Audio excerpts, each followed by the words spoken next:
On the day my world fell apart, my daughter-in-law found it appropriate to discuss my jewelry. "Old-fashioned," she remarked, glancing at the brooch on my dress as my husband's coffin was lowered into the ground.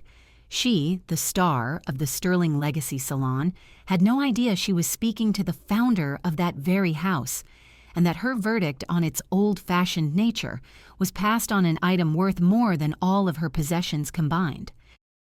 At the funeral of my husband, the man with whom I had built not just a company, but an entire shared existence from the raw materials of love and ambition, my daughter-in-law chose to critique my mourning attire. She stood there, a flawless sculpture of grief in tailored black, her expression a mask of impeccable sorrow that I knew, with the certainty of a gemologist identifying a fake, was entirely hollow. She worked at our flagship salon on the Royal Square, a position she had leveraged with remarkable skill to cultivate a reputation as a rising expert, a modern connoisseur destined for greatness. What she didn't know, what she couldn't possibly comprehend in her glittering, superficial world of brand value and surface assessments, were two fundamental truths that underpinned her entire fragile reality. The first was that the simple brooch pinned to the lapel of my dark dress, a single magnificent black pearl nestled in a whisper of platinum, was worth more than her entire annual salary, including the generous commissions she so often boasted about. The second and far more significant truth was that I, the quiet, grieving old woman she so easily and casually dismissed, was the very same Madame Sterling she spoke of at work with a carefully calculated, almost breathless reverence, the legendary, nearly mythical founder of the house that gave her a stage. The chill inside the Grand Cathedral of Viridia was not merely the cold of ancient stone that had witnessed centuries of human joy and sorrow. It was the specific, targeted ice in Isabella's voice, a casual, confident cruelty that seeped into my bones, colder and more permanent than any marble tomb.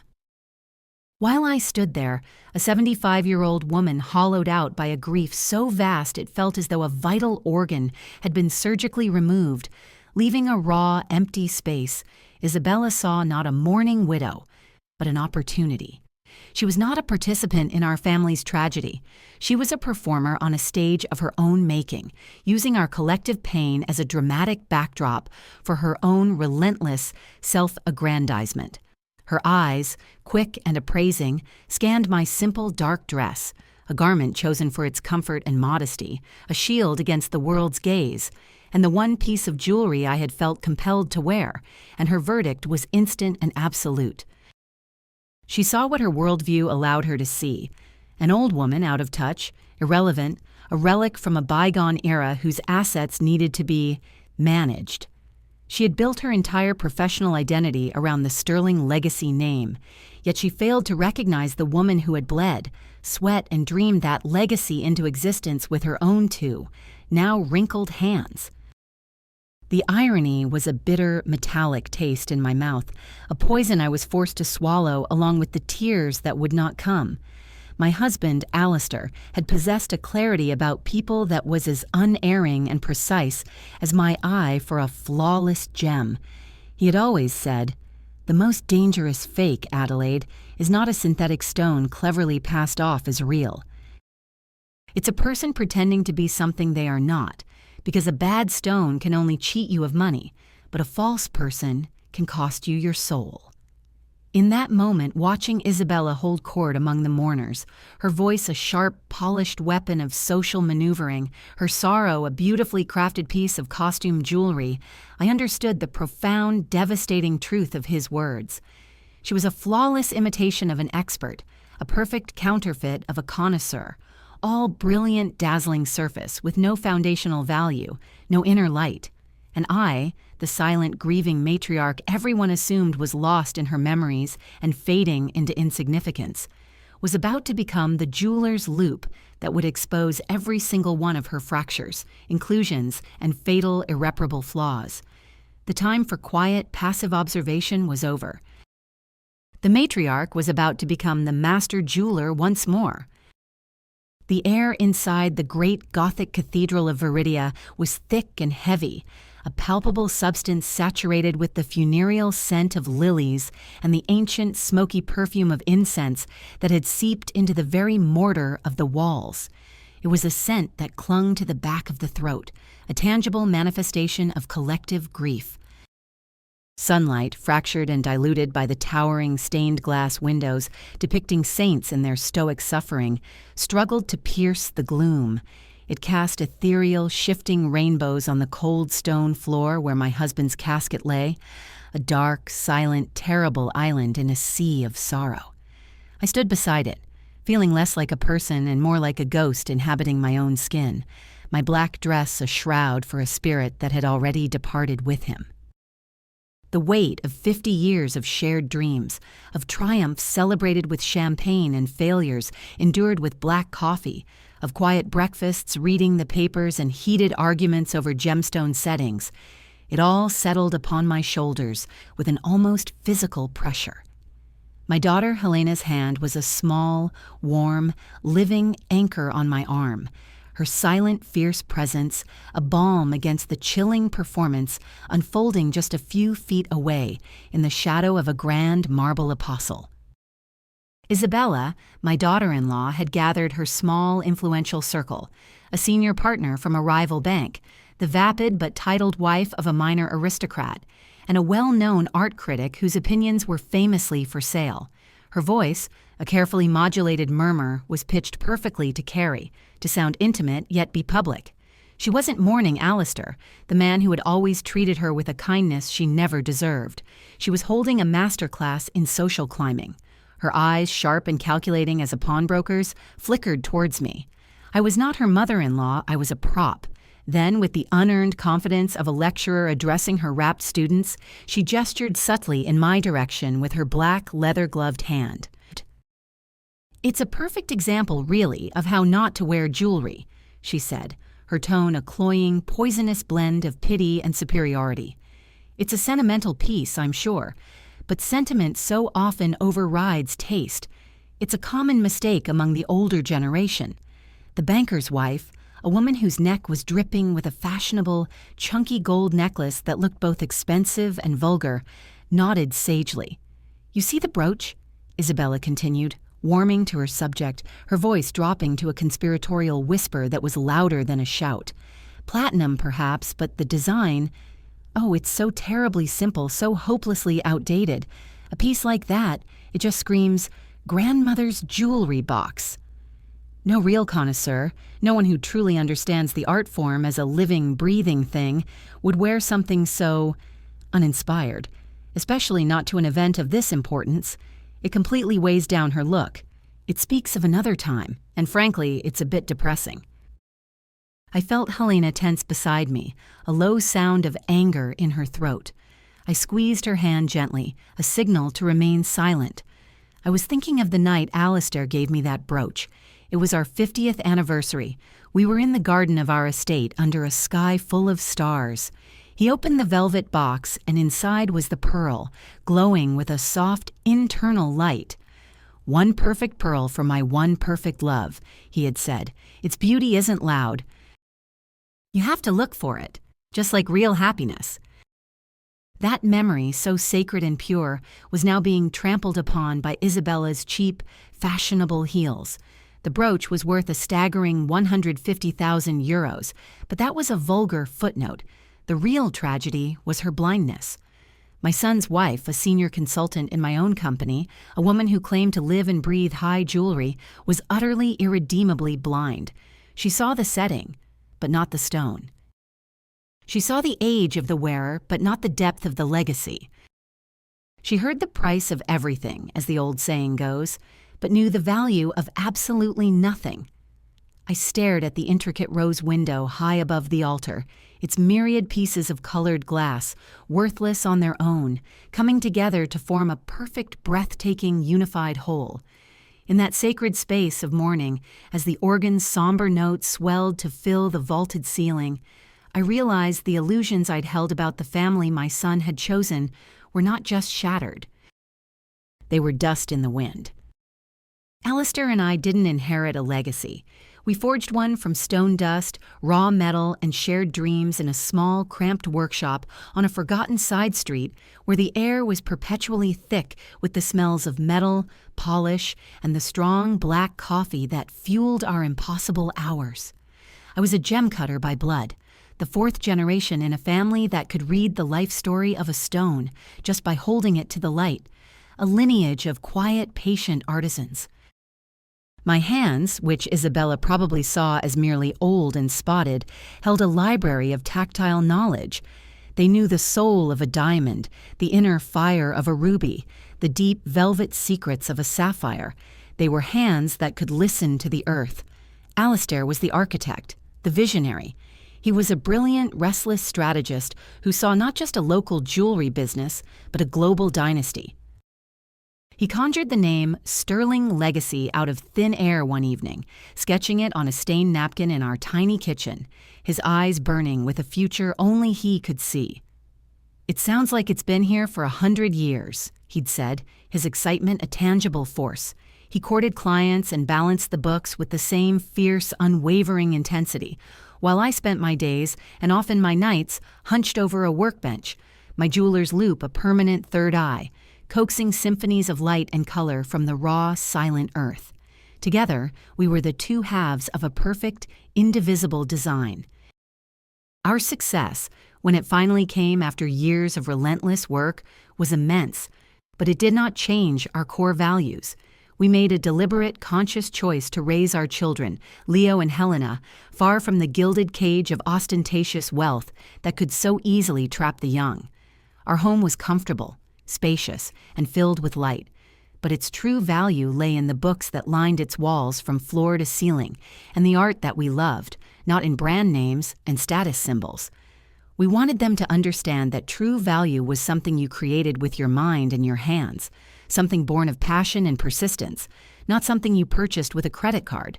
Alistair's favorite saying, which he repeated like a mantra to them at the dinner table, was, "Legacy is forged over years of fire and pressure, kids. It's never purchased in a day." Helena, my quiet, observant daughter, absorbed this lesson into her very being. I remember her as a little girl of 8, finding a beautiful antique porcelain doll with a shattered face at a flea market. She didn't cry over its brokenness. She saw its potential. She spent an entire month in my workshop carefully grinding down old ceramic shards into a fine powder to make a paste, meticulously rebuilding the doll's face, piece by tiny piece. That same patience and reverence for fragile, broken beauty led her to become a brilliant art restorer, a woman who, like me, found her life's calling in preserving the masterworks of others. Leo was different. I recall him being the same age, sitting not in the workshop but at Alistair's desk, utterly mesmerized by a stock market report. A company's stock had doubled in a single day. "They made millions just like that?" he'd asked, his eyes wide. He wasn't interested in what the company produced, only in the effortless, magical leap in its value. He was always drawn to the end result, not the painstaking process. He saw our success, the 9-figure fortune, the international acclaim, as a destination he had already arrived at by virtue of his birth. This fundamental misunderstanding of his own life made him tragically vulnerable. When he brought Isabella home, it was like watching a predator that had perfectly studied its prey. She was the personification of his flawed aspirations, polished, ambitious, and fluent in the superficial, seductive language of luxury brands and social hierarchies. She represented the shiny, effortless success he had always craved, a world away from the patient, dusty, deeply satisfying work of my studio.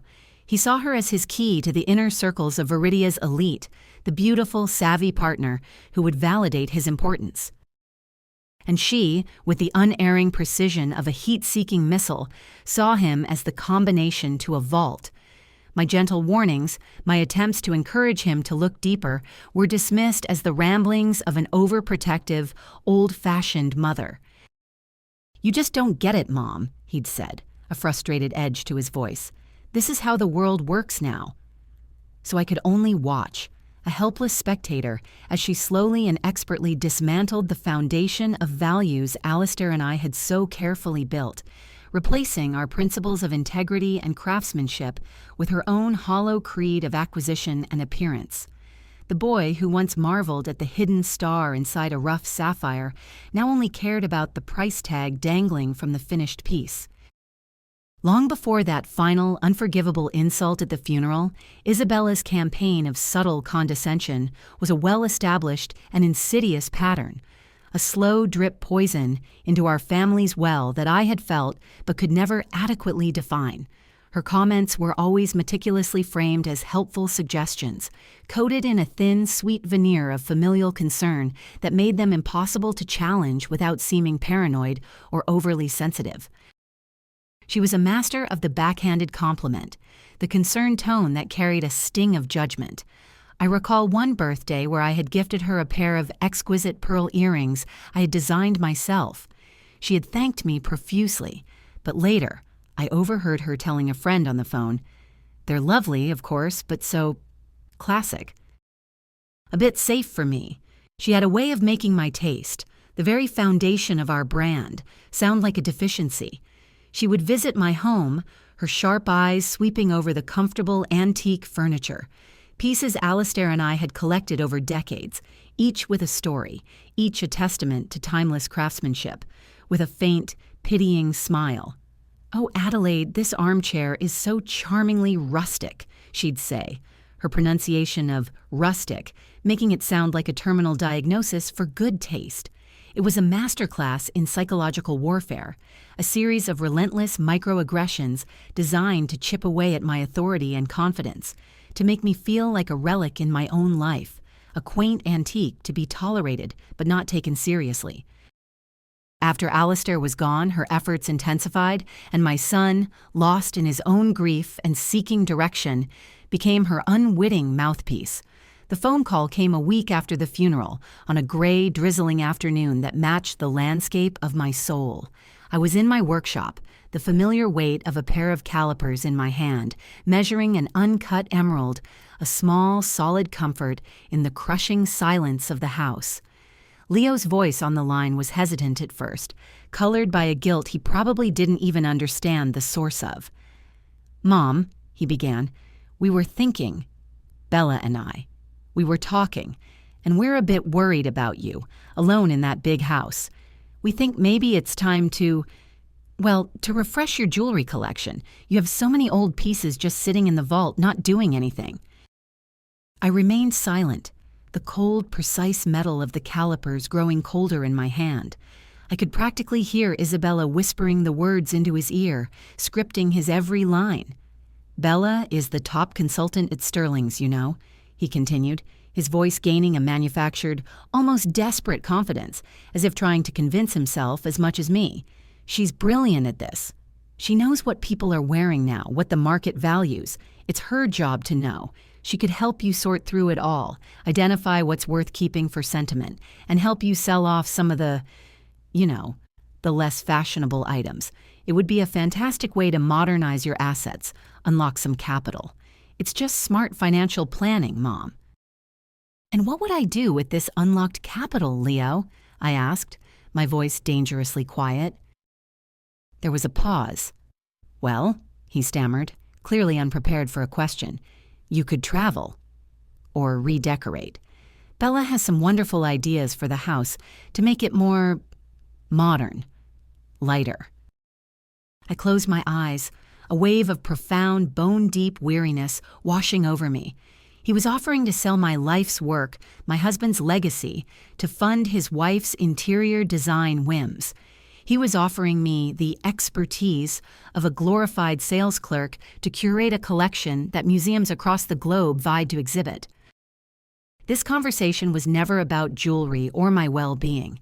It was a power play, a clumsy, insulting attempt to relegate me to the role of a doddering, incompetent old woman whose affairs needed to be managed by his clever, worldly wife. It was the final, irrefutable proof that my son no longer saw me.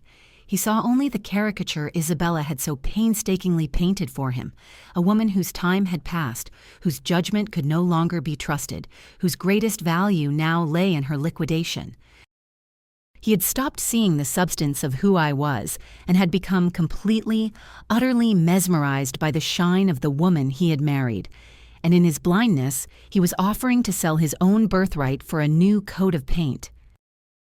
That phone call from Leo was the catalyst, the final grain of sand that tipped the scales from passive sorrow to active engagement. The profound grief that had shrouded my world for weeks did not disappear, but it coalesced into something new, something focused, a cold, clear-eyed, and diamond-hard resolve. The time for passive observation, for hoping my son would awaken from his gilded slumber on his own, was officially over. The very next morning, I summoned Genevieve, my executive assistant, my fortress, my confidant for 40 years, to my private study. Genevieve, with her quiet, almost severe efficiency and her unwavering, unspoken loyalty, was the only other person alive who knew the full extent of my silent, continuing involvement in the company. She was my memory and my right hand. I need a complete and completely discreet audit on Leo and Isabella Sterling, I told her, my voice devoid of any emotion, as if dictating a standard business directive. Everything. Bank statements, credit lines, investment portfolios, outstanding debts. I want to know their exact financial position, down to the last cent. I want to know who they are when they think no one is looking. Genevieve, whose face was a masterwork of professional neutrality, simply gave a single sharp nod. Her eyes, however, showed a flicker of grim satisfaction. She understood immediately that this was not a request born of maternal concern, but a strategic directive of the highest order. She went to work unleashing her network of quiet, invisible contacts. The results, delivered a week later in a slim, unassuming gray folder, were far worse than I had dared to imagine. Genevieve laid it on my polished desk without a word, her expression grim, and stood by the window as I read, giving me my privacy. They were not just in debt, they were drowning in it, suffocating under the crushing weight of their own pretense. The report painted a brutal, meticulous picture of a couple living frantically, desperately beyond their means, attempting to project an image of inherited wealth they simply did not possess. The list of liabilities was staggering, over 100,000 euros in high-interest credit card debt spread across a dozen cards. I scanned the itemized statements: 5,000 euro handbags, 700 euro dinners, weekend trips to Monaco. It was a portrait of sheer, mindless consumption. Added to that were 2 extravagant car leases for the latest models and a mortgage on a trendy glass-walled apartment they could barely afford. Isabella's salary, a respectable 4,000 euros a month plus her commissions, was a mere bucket against a tidal wave of their self-inflicted financial obligations. But the most damning document, the one that made the air in the room grow thin and cold, the one that elevated their pathetic situation from foolishness to criminality, was tucked at the very back of the folder. It was a copy of a massive loan application they had submitted to a prestigious private bank, a bank that handled many of my own family's accounts. They were seeking 5 million euros to purchase a sprawling penthouse apartment overlooking the river, a residence that would have cemented their place in the city's highest social stratum. To bolster their clearly insufficient financial standing, they had attached a letter, typed on what was a passable but ultimately fake Sterling Legacy letterhead. It was a fraudulent letter of intent, filled with corporate jargon Isabella had clearly picked up but didn't fully understand, stating that Ms. Isabella Reyes was on the verge of being made a full partner in the firm. It went on to claim she would soon be appointed as the exclusive curator for Sterling's most valuable private collections whose names she didn't even know. The forgery was clumsy to my practiced eye. The signature of the salon director, Olivier, was a passable imitation, but lacked his characteristic flamboyant flourish at the end. They weren't just in debt. They were actively, criminally committing fraud using the name, the reputation, the very legacy Alistair and I had poured our souls into building. Staring at that forged letter, I felt no hot flush of anger, only a profound and chilling clarity. This was no longer about disrespect or family disappointment. This was about survival, the survival of my family's honor and the fundamental integrity of my life's work. They had left me no other choice. The sight of that forged letter transformed my grief into a quiet, focused strategy. The humiliation at the funeral had been the spark, but this blatant, calculated attempt at fraud was the fuel for a cold, controlled, and meticulously planned fire. My next meeting with Genevieve was not in the formal study, which felt too removed, but in the heart of my world, my personal gemological laboratory and workshop, a room that was part sanctuary, part command center, surrounded by the tools of my trade, instruments of precision, clarity, and uncompromising truth. I laid the gray folder on my heavy oak workbench, its mundane appearance a stark contrast to the tray of flawless, uncut sapphires that lay beside it, each one a universe of deep, royal blue. "This is no longer a family matter, Genevieve," I said, my voice as hard and clear as the stones before me. "This is a corporate threat, an attack on the foundation of this house. We will handle it as such, with precision and without emotion." My instructions were precise, methodical, a multi-pronged attack plan. First, she was to retrieve all of Olivier's performance reviews and internal memoranda concerning Isabella Reyes, going back to her first day of employment. I knew our salon director, though somewhat timid in direct confrontation, was a meticulous, almost obsessive record keeper. I wanted every written instance where Isabella had judged a client by their watch or handbag, every email complaint from a junior staff member about her arrogance, every time she had dismissed someone who didn't fit her narrow, superficial definition of wealth. I needed a documented, undeniable pattern of her professional incompetence and her toxic elitism. "Olivier has been complaining about her attitude for years in his reports to the board," Genevieve confirmed, her voice tight with vindication. "He said she treats the salon like her personal fiefdom and the other staff like her servants. He will be relieved to cooperate."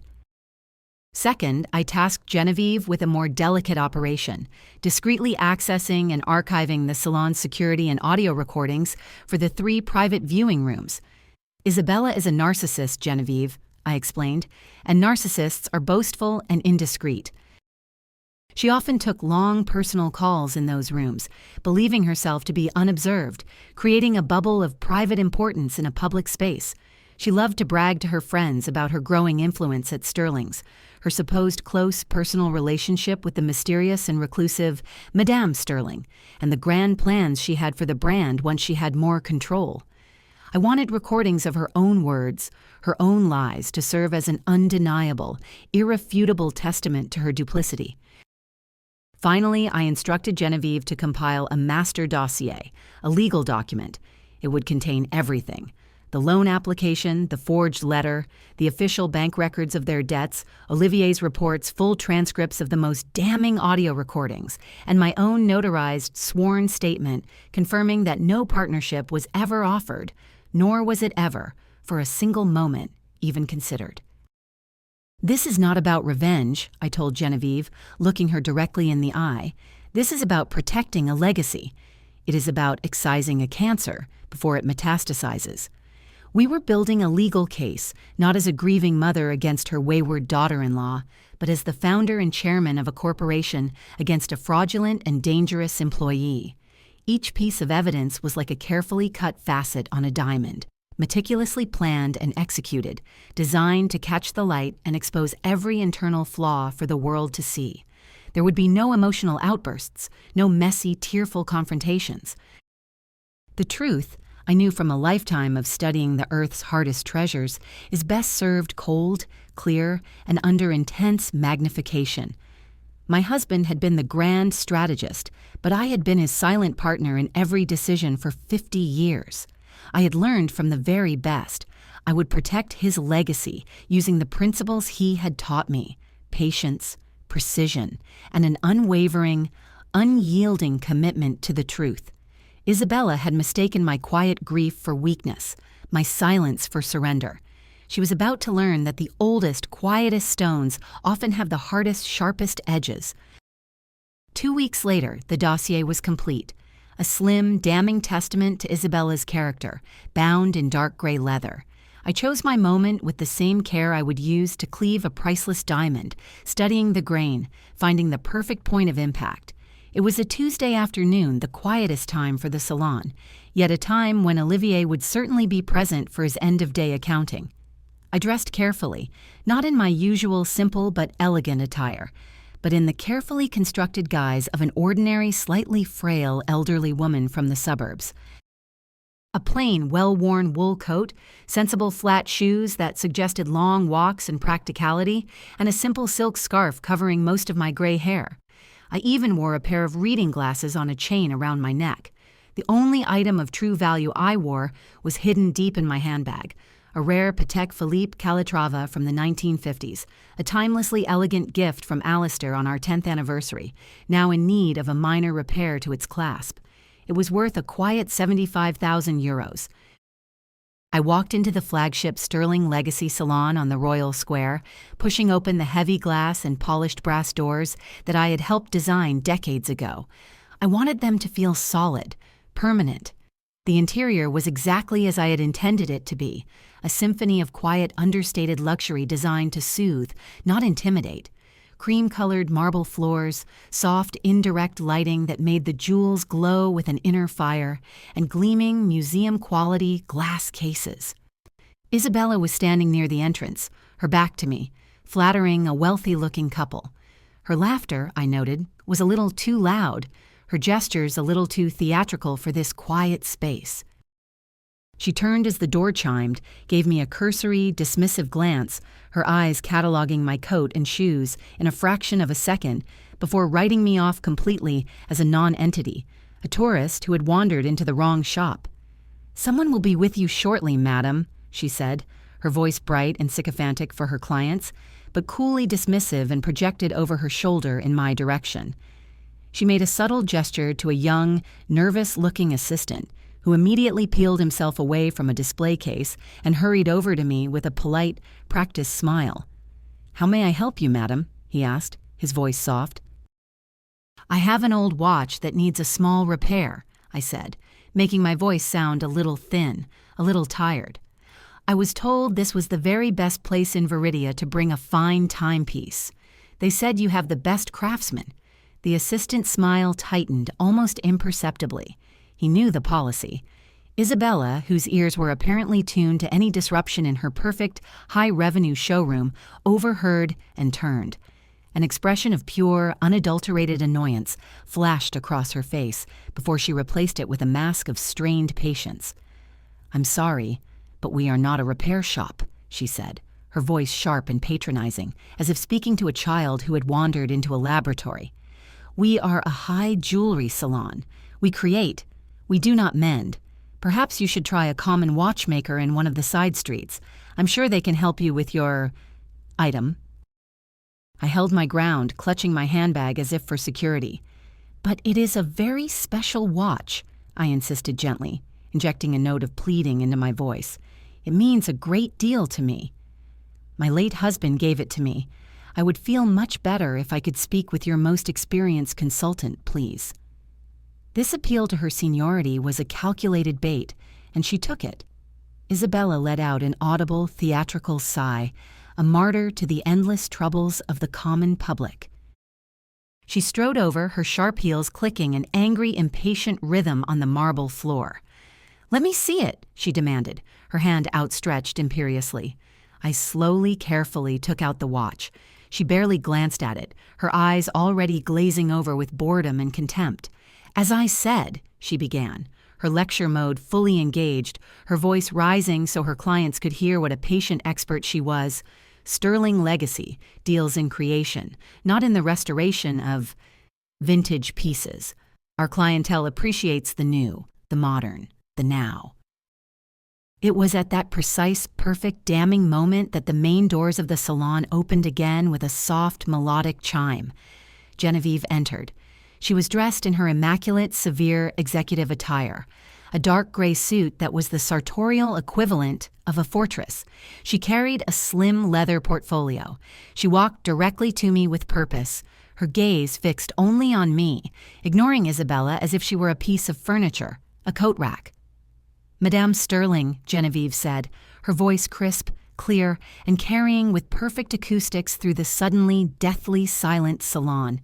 The preliminary sketches for the new Eternity collection are ready for your final approval, and the director of the Metropolitan Museum is on the line.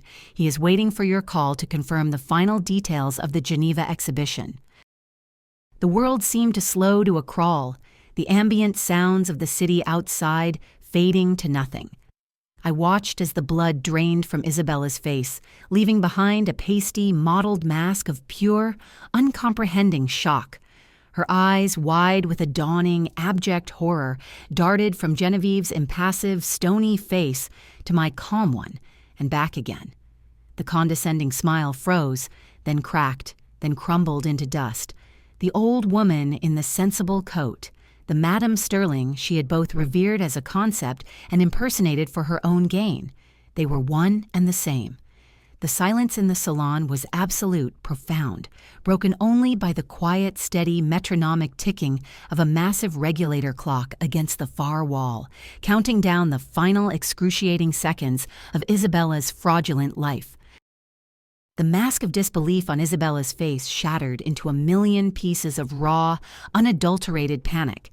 She opened her mouth, a small, desperate sound escaping, then closed it again, a fish gasping for air in a suddenly empty sea. Her carefully constructed world had just been obliterated by two simple words: Madame Sterling. The wealthy clients she had been so assiduously charming moments before were now staring, their expressions a delicious, captivating mix of confusion and rapt intrigue. This was far more entertaining than buying a necklace. Olivier, the salon director, a man who had worked for me for 20 years and whose loyalty had been strained to the breaking point by Isabella's reign, emerged from his glass-walled office, drawn by the sudden, electric, and absolute shift in the atmosphere. His eyes widened in stunned recognition as he saw me. He visibly straightened his tie, smoothed his jacket, and hurried over, bowing his head slightly in a gesture of deep, ingrained, and now profoundly relieved respect. "Madame Sterling," he said, his voice a mixture of shock, reverence, and perhaps a little fear. We were not expecting you. This is an honor." I gave him a small, sad smile that didn't quite reach my eyes. "Clearly," I said, my gaze finally shifting back to my trembling, speechless daughter-in-law. I allowed the silence to stretch, to become heavy and uncomfortable, letting her squirm in the public spotlight she had always craved, but was now desperate to escape. I could see the frantic calculations in her eyes, denial, bargaining, damage control, all failing at once. Then I spoke. My voice was no longer the soft, thin tone of the woman in the wool coat, but was infused with the quiet, unshakable authority of a lifetime of command, a voice that could approve a multi-million-euro acquisition or dismiss an employee with equal calm. "Isabella Reyes," I began, each word precise, deliberate, and final as the cut of a diamond. "You are dismissed from your position at Sterling Legacy, effective immediately. Your conduct has been fundamentally unprofessional. Your judgment of our clients, the very lifeblood of this house, is based on a shallow and repulsive prejudice that is antithetical to everything we stand for, and you have actively, and it seems criminally and fraudulently, misrepresented your position and authority within this company." I paused, letting the words sink in, watching the last vestiges of color drain from her face. "You have damaged the reputation that my husband and I worked for 50 years to build, a reputation for integrity, discretion, and a respect for true value. You, Isabella, understand none of those things." I gestured to Genevieve, who stepped forward and opened the leather portfolio. She didn't need to show the contents. The gesture itself, the implication of meticulously gathered evidence, was enough. Isabella flinched as if she'd been struck. "We have records of your condescending treatment of customers," I continued, my voice level and cold as polished steel. "We have audio recordings of you boasting to your friends about a partnership that was never offered. And we have a copy of a fraudulent loan application submitted to a bank in this company's name, using a forged letter to do so. You are not an asset to Sterling Legacy. You are a liability, a cancer, and a disgrace." I turned my attention to the pale-faced but visibly resolute Olivier. Olivier, please ensure Ms. Reyes collects her personal belongings from her desk, her handbag and her coat, nothing else. Then have security escort her from the premises. Her final paycheck will be mailed to her." That evening, the second, more difficult confrontation took place. It was quieter, but infinitely more painful. I had Leo meet me at the house in Alistair's old library, a room that smelled of old leather, wood smoke, and his favorite pipe tobacco. It was a room of ghosts and memories. I didn't shout. I didn't cry. I simply laid out the truth on the polished mahogany table that sat between us, the dossier open for him to see, the financial reports detailing their mountain of debt, the itemized credit card statements, the loan application with its impossible numbers, and last, the forged letter, with Olivier's faked signature. I made him read every word. I watched his face as he processed the information, as the carefully constructed image of the glamorous, successful, brilliant woman he adored was systematically dismantled, piece by ugly piece, and replaced by the sordid reality of a desperate, deceitful fraud. He stared at the documents, his face ashen, his hands shaking. "I didn't know," he whispered, the words sounding hollow and pathetic even to my own ears. He kept repeating it, a mantra against the truth. "I didn't know about this," she said. She told me the partnership was a sure thing, that it was just a formality. "She lied to you, Leo," I said, my heart aching not with anger but with a profound, weary sorrow for the boy I had raised, for the man he had failed to become. "She lied to you because she knew you would believe her. She knew you valued the appearance of success more than the integrity of how it is achieved. You didn't question it because you didn't want to. Her ambition was a mirror for your own. You let her do this. You were complicit in your own deception." The weight of that truth, of his own complicity, finally crushed him. He saw in that terrible silent moment how he had betrayed not only me, but the memory of his father and every principle we stood for. The shock and humiliation were profound. He had been a willing, eager pawn in his wife's cheap, tawdry theatrical production. The very next day, his lawyer contacted hers. He initiated divorce proceedings, not in a fit of rage, but out of a deep, soul-crushing shame for the woman he had so blindly admired, and more importantly, for the man he had allowed himself to become. 2 years passed. The seasons of life turned, slowly, inexorably, washing away the sharpest edges of grief and betrayal, replacing them with the quiet, lustrous patina of memory. The silence in my grand house was no longer a hollow, painful echo of loss, but a return to the peaceful, productive solitude I had always cherished. The changes that followed the storm were not loud or dramatic, but quiet, meaningful and profound, like the slow, secret, miraculous growth of a pearl inside an oyster, transforming a wound into a thing of beauty. Leo, my son, walked away from the glittering, soulless world of investment banking without a single look back. He liquidated his assets, sold the trendy glass-walled apartment that had been a monument to his shallow ambitions, and settled every last one of his debts with a quiet, grim determination.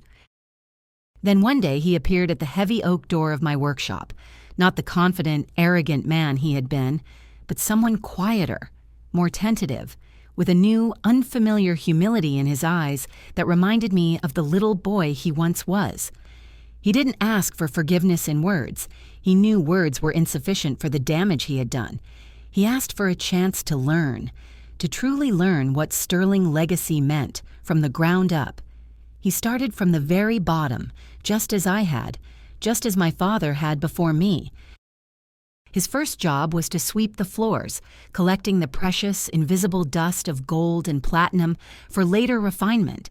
He learned to sort raw, uncut stones for hours on end, to feel the subtle difference in temperature and texture between a synthetic and a natural gem with his bare fingertips. His hands, once soft and pale from handling nothing heavier than a financial report, became calloused, strong, and sure. He spent a full year under the tutelage of my finest master craftsman, an old, taciturn man named Elias, learning the patient, painstaking art of the bench jeweler. Elias, who had no patience for fools, saw something in my son's quiet determination and took him under his wing. One afternoon, I saw Elias place a reassuring hand on Leo's shoulder after he had successfully completed his first complex setting. It was a small gesture, but it meant everything. He was slowly, meticulously, earning the legacy he had once taken for granted. Helena, my dear, steadfast daughter, whose heart was always as true as a perfectly calibrated instrument, used her inheritance not for personal gain, but to create something beautiful, lasting and deeply meaningful. With a significant endowment from me, she established the Alistair Sterling Foundation for Artisans. It was a nonprofit organization dedicated to providing grants and mentorship to young craftspeople and restorers, the next generation of talent that our modern world, in its relentless rush for the new and the shiny, so often overlooks and undervalues. She was preserving the core principle that had been the very bedrock of our lives, that true, enduring value lies in skill, passion, and a dedication to one's craft. It was Alistair's philosophy given new life, a legacy that would continue to grow and support others long after we were all gone. As for me, I found a new, unexpected wellspring of inspiration in the crucible of my pain and the quiet joy of my son's redemption. I formally stepped back from the day-to-day operations of Sterling Legacy, entrusting them to Olivier, whom I promoted to Chief Executive Officer, a role he had earned with 20 years of quiet, unwavering loyalty. But my hands, the hands of a fourth-generation master, were not idle. I returned to my workbench not as a businesswoman or a matriarch, but purely as an artist. In the sun-drenched quiet of my studio, surrounded by the stones I loved like old friends, each with its own story and its own light, I created a new collection, perhaps the most meaningful and personal of my entire 77 years. I named it Truth. Each piece was a quiet meditation on the nature of hidden beauty, massive, rough geodes that looked like plain, worthless rocks on the outside but held a breathtaking universe of amethyst crystal within, pearls with a subtle, iridescent orient visible only to the patient, discerning eye, diamonds cut in unconventional, antique ways that revealed their soulful inner fire over their superficial size and sparkle. It was my testament, my final word on the matter. It was a collection dedicated to the simple, enduring, and powerful idea that genuine worth never, ever needs to shout. It simply is. And in the quiet of my workshop, with my son learning his craft just a few rooms away, I finally felt a sense of peace. The legacy was safe.